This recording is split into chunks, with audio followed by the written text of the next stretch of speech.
Hello everyone, I'm Deepak Bhardwaj. Today I'm going to start the sixth chapter of the biography, The Luminous Life of Munshi Premchand, edition 2008. The author of this book was Amrit Rai, son of Munshi Premchand, and edited by Shyam Dua.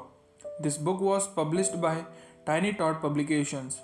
The name of the chapter is Premchand and the Contemporary Writers. The arrival of Premchand marked a turning point in Hindi fiction. He was the pioneer of progressive trend in literature.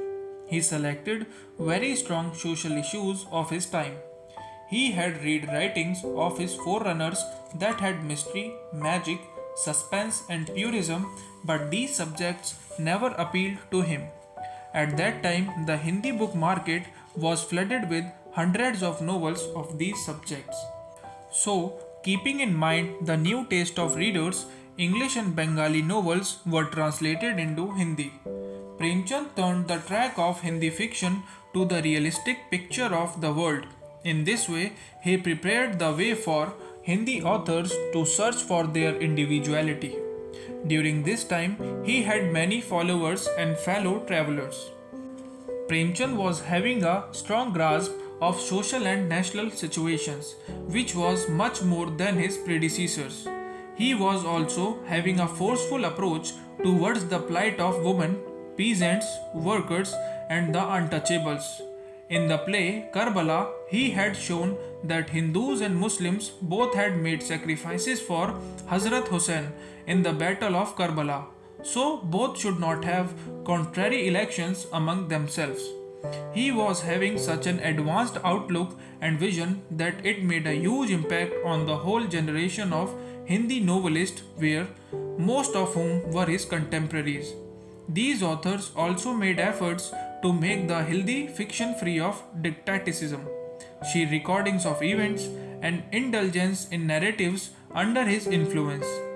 He was the one who brought about drastic change in thought, content, language, and technique in Hindi fiction. The novel in his hands were elevated from a mere entertainer or a preaching testament to a forceful vehicle of social reconstruction, at least till the time he came to writing Mangal Sutra.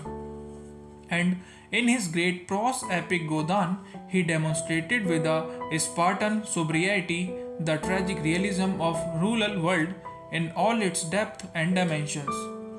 He gave the midway between Sanskritized and Persianized Hindi. He used simple, natural, informal words in his language. His language was natural to his characters.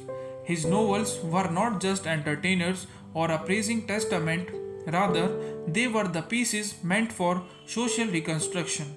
The leading example is Mangal Sutra. Premchand's influence in Hindi was immense because of his interesting stories and novels.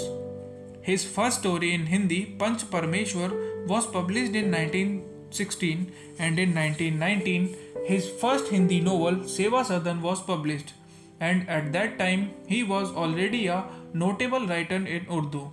By that time, a few of his contemporaries were already being published, like in 1911, Brindavan Lal Verma came up with his story Rakhi Bandh Bhai.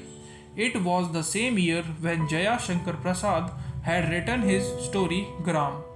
Then a series of 5 stories followed it during the same year. Chandradhar Sharma Guleri, 1883 to 1920, had came up with his story Usne Kaha Tha in 1930. His story gave a realistic tone, and the technique of storytelling experienced a noticeable change. But then, Guleri did not survive for long so as to bring about some substantial impact over his contemporaries. Here, our 6th chapter ends, and in next video, we will start our 7th and the last chapter of the biography, The Luminous Life of Munshi Premchand. Thank you.